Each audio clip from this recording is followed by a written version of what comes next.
Hi everybody, it's Stacy Sobel with Salon Today Conversations, and today I have Boyd Relic and Rachel D'Angelo from Rosie Salon Software. And I wanted to talk to them today because as salons are coming back from being shut down, they're really having to adapt to a brand new environment, and technology is really helping them do that and be more efficient. So Boyd, tell us a little bit about how Rosie is evolving to then meet the needs of the customers, especially right now. Certainly, Stacey, thank you. First off, it comes from listening to our customers and being able to understand what their needs are. So one of the things we've done is we've opened up a pretty good line of communication between our customers and ourselves. We've been very responsive between our support team and our sales team. And some of the things we've done very early on was listening to their needs and figuring out how we can adapt our technology to serve their new reality, depending on what their situation is within their salon specifically. And I can give you a great example of that. A couple of weeks ago, a little over a month and a half ago now, one of the concepts that came up was Rachel's thought about how do we now work with salons where their clients have to be parked in the parking lot and kind of can't come into their salon. There's no more chairs, no more waiting area, no more coffee, etc. So one of the ideas was to leverage some of the text messaging technology we had and to create what we call the curbside check-in process. And from the time that concept came up to the time we were able to launch it, we leveraged our development team, all of us have been working remote, and our development team was able to put that concept into reality within 3 weeks. That's really impressive. Talk about some of the other features that right now are helping salons with this new experience. Yeah, I think Rachel can cover one of the things that's really important because we've realized now that, everybody wants to get their hair taken care of, but they also want to be as distant and as safe as possible. Yeah. And I think some of the benefits we have with our integration with our Salon Runner Pay really allows our salons now to almost become cashless. Yeah, definitely. I think one of the things that's been interesting for us as a company too is during this whole, COVID environment and figuring out how to have the most contactless checkout, we started to realize that we already had a lot of these things built in. So as Boyd mentioned with the Salon Runner Pay integration, having, the client already have their credit card on file eliminates the need for the passing back and forth of the cards or, having to sign on a terminal. It's kind of the little things that we've always done, like the future appointments already on the receipt. So you don't have to worry about passing again back and forth a little, paper card of here's your future appointments.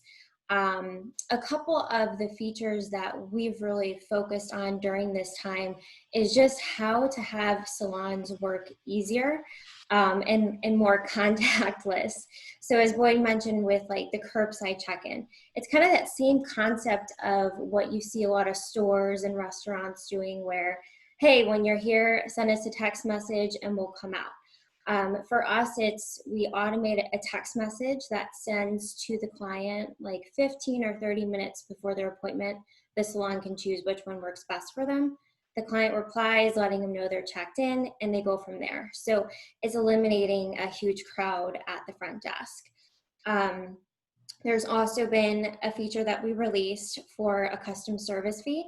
So right now in this COVID environment, it's really important to have that equipment fee, if you will, already on the ticket. So a receptionist doesn't have to constantly remember to add that fee on there. But it can also be used outside of the COVID environment for things like Green Circle or any other type of like environment fee.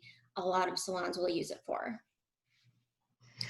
Well, I know that a lot of salons have limitations on how many people they can have in the business at a time. So I would imagine some of these things will help with the front desk and make it more efficient so that maybe you could, and also a lot of salons are stretching their hours. Right. So you might have to be stretching that reception staff over a longer period of time, and where you might have had 2 or 3 people at a time, maybe you can get by with 1, but that would help with your headcount responsibility. So for people that don't know what Salon Runner Pay is, that's your credit card processing service that you guys brought in. Why did you do that? Yeah, I think it was part of our evolution of our vision and our mission. Part of it was we know we had already provided good technology, and opening up the dialogue with the customer will continue to develop that technology to fit their current needs. But the other thing we realized is we could be a business partner in other ways. And we had obviously used credit card processing with other manufacturers, other vendors, if you will, before. And we've heard some of the pain that our customers were taking from some of the companies that sit outside of our industry. And ultimately, they don't have a connection to the merchants, to our salons, the way we do. So unfortunately, what they have done over time is when they need to take a price increase, they take it. When they need to make a number, they increase their fees. And a lot of them have very, flexible contracts and agreements with customers. And what we saw was it was just taking profitability out of salons. And so we developed our own solution to keep that profitability in. So our policy is we just want to engage our customers, see what their rates are, see what their needs are. And we have a meet or beat policy, because if we can control that cost, which is our intent, then we can help our salons become more successful in the long term by keeping more of their hard-earned dollars, especially in light of the fact that they had to close for a couple of weeks. Right. And the better that they do, the better all of us do, right? Right. Absolutely. It's a sustainability piece, right? Ultimately, we have to help our customers so they can help their customers, and everybody continues to live a pretty good life. Now, communication with the staff, but also with the clients, been more important than ever during the closure, and then also coming out of that about the changes. You've got some new communication tools as well, right? Yes, absolutely. That's been, one of our big focuses throughout all of this, because exactly what you said, the communication piece is the most important piece of all right now. So outside of the curbside and the custom service fees, we've also added in text message marketing. So that's for any updates, promotions that salons want to send out to their clients. So that's been, fabulous for salons to be able to use that to communicate, hey, the salon's opening on this date, or just, what to expect. There's also been things like custom service instructions. One last piece for the receptionist to have to remember, to make sure that they're calling. So that's a feature that was actually pulled from our friends of Rosie, which I'm sure we'll get into a little bit later. But that's the ability per service to provide a custom instruction that will go out to the client on their email confirmation, so the client sees that. So it eliminates, again, that call from the receptionist. We also added in the ability to add a note for emailed receipts. So nobody is passing back and forth a paper receipt during this time. They want to email it. So salons can actually now put a little message that goes into the emailed receipt, which is also a really nice touch. What kind of note would you put into a receipt like that? It could be something like, go to our online booking for your next appointment, or a lot of salons will actually give promotions to help promote the online booking, or if they have a review link that they want to throw in there, something with the effect of that is what we most commonly see. And then with the text message marketing, that's the ability to text a whole group of people, correct? Yeah. Not just individually. Right. So they can really customize the way that works. So they could do more like targeted marketing. So if you wanted to target a group of clients who haven't, been in a certain amount of time or received a certain service, or you can just decide to send it to all clients. So we give a lot of creative ways that they can use that for not only marketing, but send out updates to all their clients too. So if you were going to do a color promotion and you just wanted to hit people that were color clients of yours, you could subset them and communicate to them that way. Exactly. Okay, that's great. One other thing to toss in there too, Stacy, is, our salons needed to understand, and we did a lot of research around how to opt customers in for marketing, because there are laws around that. So we did some extensive research and published a very detailed blog that talked about the why, in a sense, why you have to do it certain ways and the importance of it, because it's a regulation that the government enforces. Is that for security on the credit cards, or? No, it's really more about, years ago, the Federal Communication came up with restrictions on marketing. You can't just market to somebody unsolicited. So there's an opt-in process that you have to follow. So we did all that research and we published that. So when we went live, we also taught folks how to be able to do that. And that's a hard thing to get used to, but it's the right way to do it. Otherwise, there are constraints and there are fines that are associated with it. Okay. So what are some ideas for getting people to opt in? Do you do that when they're in the salon and you're getting their email information, or how do you get it? Yeah, so there's been a couple of different ways, and it has been interesting while we're in this time where not a ton of people were in the salon. So a couple of really great ways. One would be send out an email blast to your clients instructing them on how to get opted in, get them excited that, hey, there's a new program that we have that you're going to receive the most updates, promotions. Another really great way is through social media, because you can not only target your clients, but you're potentially targeting people who aren't your clients yet. Right. And then also for anybody back in the salon, one really great way is just have a cute little picture frame that sits up at the front desk that has the opt-in instructions, and make it a part of your new guest check-in, where you're informing them to stay in touch with us. Here's how to opt in, and make it a part of your new client kind of orientation. Great. You also talk about product reservations. What are product reservations? So the product reservations is basically a way for clients who are booking their appointment online to say, hey, I'm interested in buying this product when I come in for my appointment. So when a client goes online to make their appointment, we have a couple different triggers that are set up. One would be if we think about something like an all-over color. Most commonly, you're recommending a color-safe product with that. So a lot of the salons will go through and they'll pair, based on the service, a product that they would recommend. So anytime that somebody's booking, they're going to get that recommendation.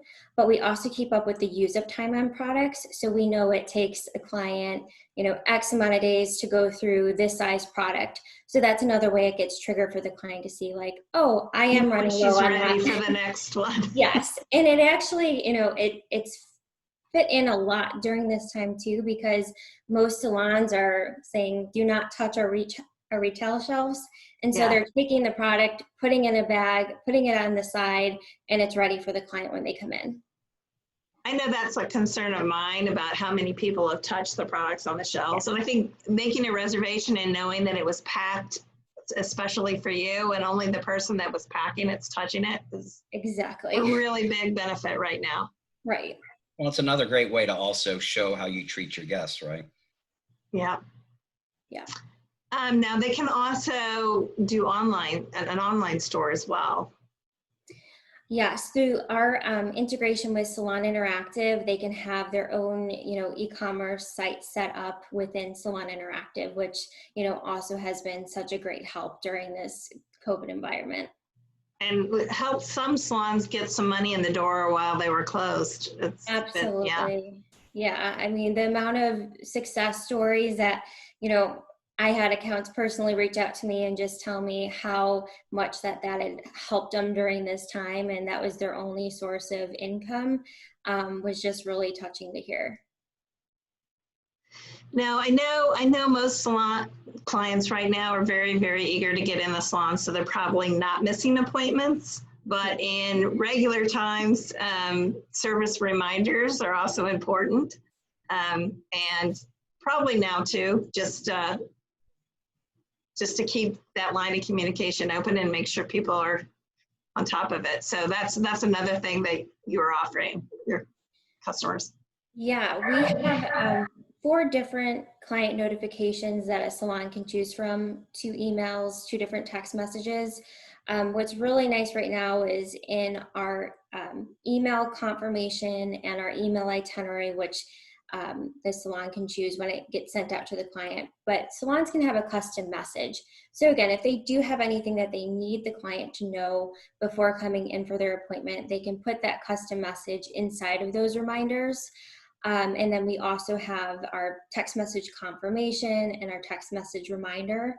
Through our confirmations, really something that our salons have always loved is once a client confirms, the color of their appointment changes on the schedule. So just visually, you can really see who's confirmed.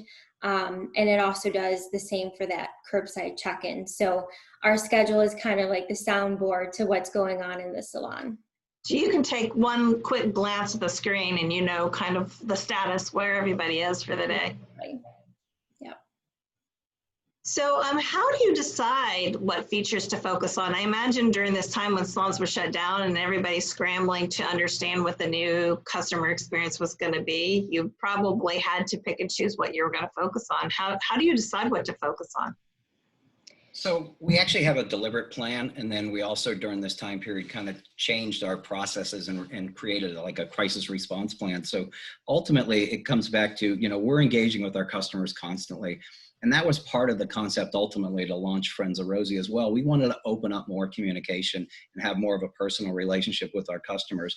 And in doing so, we listen to them. And as we listen to them, then you truly understand their workflow and their needs. So beyond what we had already planned, just listening to our customers and being very nimble. And since we have our own development team in-house, we were able to pivot and turn our focus and our effort to what they needed at that time. So that really became a different approach internally during that time period. And it's something, you know, we're very proud of because our development team and Rachel and our entire group of support have been listening to our customers, including, you know, all the pain and suffering and the passion. At the same time, it's listening through that in order to help them come out on the other side of it.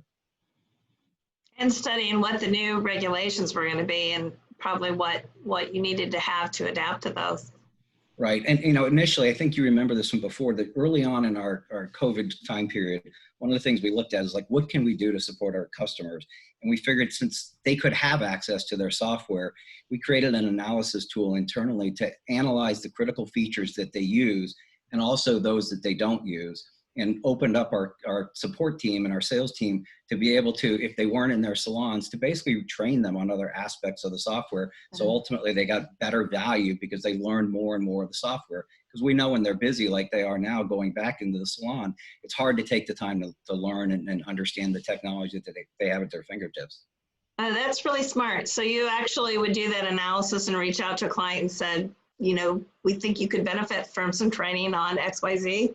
Right. We did some outbound to ask folks if they wanted to, our customers, to come in, you know, make an appointment with our team or just call. And if we could pick up the phone at that time period, and if we weren't on with somebody else, we would walk them through it. And that offer truly still stands because, you know, always trying to get the value out of your software is hard. And technology to all of us, we know we all use a subset of what's potentially there, and we know what's there now, and we can walk through. And we did it based on, Stacy, we looked at the most critical features that SEO and SEM data told us. So what are people looking for when they're shopping for software?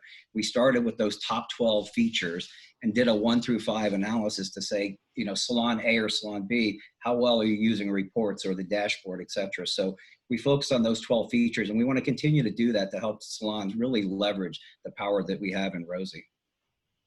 So when you did that analysis, were there any surprises to you about what people were using, or? I think not really. We all kind of estimated around 25% of what people use. So at the end of all that, what we realized were salons were not really using everything. We know they use certain features like the online client schedule, et cetera. So what we really focused on is, you know, during the time period they were down, like through reports, and show them more of the reports that were out there. So it really became a customized piece based on each salon. There wasn't anything that stood out across the board that said, here's 1 or 2 features that are really underutilized. So just by being able to increase their knowledge on the software, I imagine you can streamline their businesses and help them be more profitable. That they're just, for something they already had, but they just didn't have the time to learn how to use. That's amazing.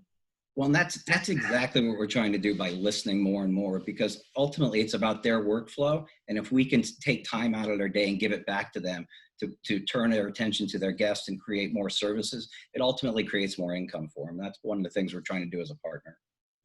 Now, you all have talked about Friends of Rosie. Who are the Friends of Rosie, and how do they help guide you? Well, the Friends of Rosie concept was originally built to be a community, because if you really look at this industry is its own community. And especially in this time of crisis, you realize the tightness across the board of, the million plus stylists that are out there. But, I think a lot of brands and a lot of, manufacturers and distributors, everybody came together to support our clients as they went through this time period. So the concept was to really open that community, to be a very inclusive environment, to engage customers, to open up the dialogue around whatever their needs are at the time. And that helps us collectively as a partner evolve the industry for the benefit of all. So that was the original concept. And we started, of course, with some of our power users who'd been our longtime customers who've been with the software for 10 years. And just by having those relationships, and Rachel can give you some examples of some of the ones that she's had over the years, by listening to those people and reaching out to them. And one of the things we started doing before COVID is we started sending our team in, specifically Rachel and Natasha from sales and support, to go talk to our customers, go back into salons and see what they needed. And that really blossomed what Friends of Rosie is becoming, which is to engage, manufacturers, other vendors like Green Circle who are doing good for the industry. We want to open that up and make that community built within our software and within our website, and encourage engagement. So Rachel, can you share some stories from that activity of going out with the Friends of Rosie and how that's leveraged or changed the way that you develop features? Yeah, absolutely. I think it really kind of goes back to our foundation of our company of, being somebody that was in the industry that understood what it takes to actually really run and manage a successful salon. And, the software was built with that in mind, to say, hey, because I stood at a front desk and I understand the challenges that a receptionist can go through, I'm going to add this into the software and we're going to make sure it works like this. So it's kind of taking that same concept from our founder and putting it back into the constant movement of our industry. Like, the salons are always evolving to, be checking clients out differently or enhancing the client experience. And that was something that's always been very eye-opening to me of, there are so many software companies out there, and we really zone in on the salon and spa industry specifically. And having that intel of actually, understanding what a receptionist goes through or what a stylist needs to, have that constant communication. So one of the things that I enjoyed a lot with, doing these salon visits and being a hairdresser myself was literally standing behind the front desk with the receptionist and seeing the interaction and taking notes down and being like, wow, that took like 2 minutes. Can we do something to automate that? Can we make the communication better to where a stylist doesn't have to constantly come to the front desk, ask the receptionist something, and then run back to her client? So it's things like that that's been, super helpful with those salon visits. And then it's keeping in touch with our, our power users who are always willing to take my phone call to give me feedback on what's working, what's not, and keeping that line of communication open. And let me throw in one other thing we did in this whole process is we took some of our power users, our best friends of Rosie in a sense, and as we launched new features, instead of just launching it, we actually launched it just to a handful. And Rachel would get online with them and we'd walk them through it, and we'd take their feedback with our development team on the phone and on the video in real time. So we tweak our software right before we launched it, because when you're presenting something that's new and you hear the engagement from the customer and you listen and they say, well, can you change that? Can you do this with it? When you make that last minute adjustment, that becomes a powerful aspect of how to really engage your customers and make that software work across the board. That's great. Now, I know that Rosie, for people who don't know Rosie's story, was founded by a hairdresser, and Rachel, you also are a hairdresser. Why is that important to have that in your DNA? I think it just gives you another level of understanding. I mean, even with historically when we're launching features or changing something on a page, there'd be a number of times that I would get pulled into it to be like, hey, can we, test this out on you? Just because, being a hairdresser, and I could, speak from our founder too, we have a different mindset. We are very creative, and sometimes we'll hit our development team with like, oh my gosh, I never even really expected you to, to click on it that way. And it's just kind of being able to teach the brain of a hairdresser and the logic behind, we're behind the chair this amount of hours, we need something as quick and easy as possible. And that was something also that's always been, a huge seller on our software, is just, we are absolutely the most user-friendly software. I would say with, my experience being in a salon and using other softwares too, is it meets the same needs as a hairdresser's mind, where I just need it, quick, simple, easy, but robust enough to give me what I need. Well, thank you both for being on today, and it's been really important to see how you all are shifting and as much as you can in advance of what's happening in today's world. And it's been a crazy wild ride for a few months, and I don't think it's going to be over anytime soon. So Thank you, Stacy. Thanks for taking the time today. thank you. Take care, guys. Bye-bye. Bye-bye.